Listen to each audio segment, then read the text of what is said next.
Imagine immersing yourself in total relaxation while learning other cultures and history. Well, Dr. Whitney Elmore is back with how you can find your zen by traveling to international gardens and possibly bringing some ideas home with you. What's going on? Well, I tell you, I had a great experience taking some of our Pasco Master Gardener volunteers to England recently to explore some of their, what really are ancient estate gardens, and bringing back some of those ideas and some of the concepts that they've laid out over there was absolutely beautiful, relaxing, like you said, but really a history lesson, if you will, because their gardens tell a story. They paint a picture of culture and life and history there. So what is it about England gardens, though? I would think you could go anywhere in the world. Was it about England gardens that really stood out to you? So we tend to think of England, and most of these were in and around London, only maybe an hour or so outside, but these are very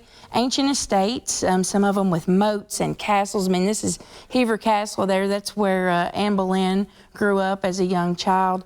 But traveling there, they can utilize, because of they sit between an ocean and a sea, and fairly small landmass there. Even though they're in a northern climate, they can really push the limits of some plants. They have olives there. They have palms there. Really? Absolutely, they have palms there, but the key is they know where to place them.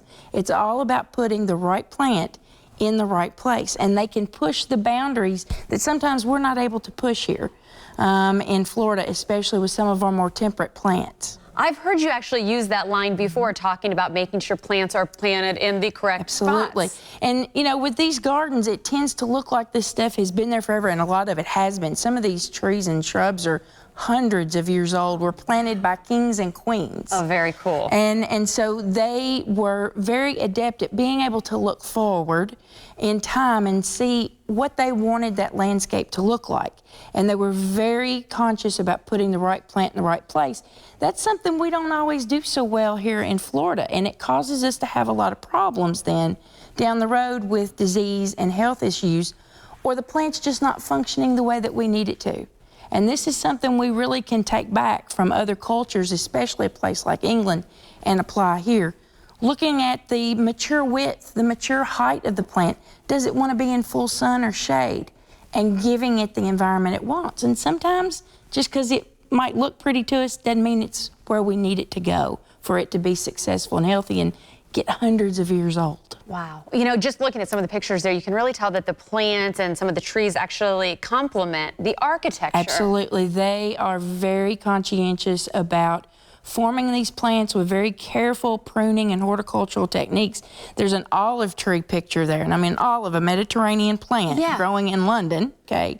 And it has been formed into a piece of art. It's a living piece of art that forms to the wall that it's growing in front of. Absolutely gorgeous. They don't have the over pruning that sometimes tends to happen at my house. They do not. It's like you got a branch laying on the ground by the time you're done. They do not. They're meticulous about pruning and doing it properly, because we've talked about before, there's right ways and wrong ways of doing it. I've learned that the hard way. Yeah, so lots that we can learn traveling and looking at these gardens, looking at the history and letting them paint a story, really.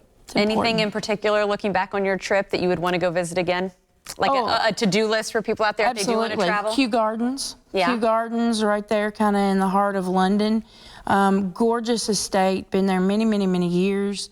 They have a little bit of everything from all over the world. They have an absolutely gorgeous alpine and kind of rockscape there. Really? With plants, the tiniest little minimal plants that are beautiful, stuck everywhere. You would never know that they're there unless you stop, relaxed, took in the space that was around you and really looked hard. Okay. So did you find your zen? Do you feel relaxed? I did. I absolutely loved it. We had a great time. Well, we love when you're here, too. You always relax us, educate us. We appreciate it anytime. And if you have any questions, of course, Dr. Elmore would love to help you out as well. In fact, you can just contact her, Pasco County, Florida.net. Thank you so much for joining us. I was trying to read the website there. I was cheating on your name.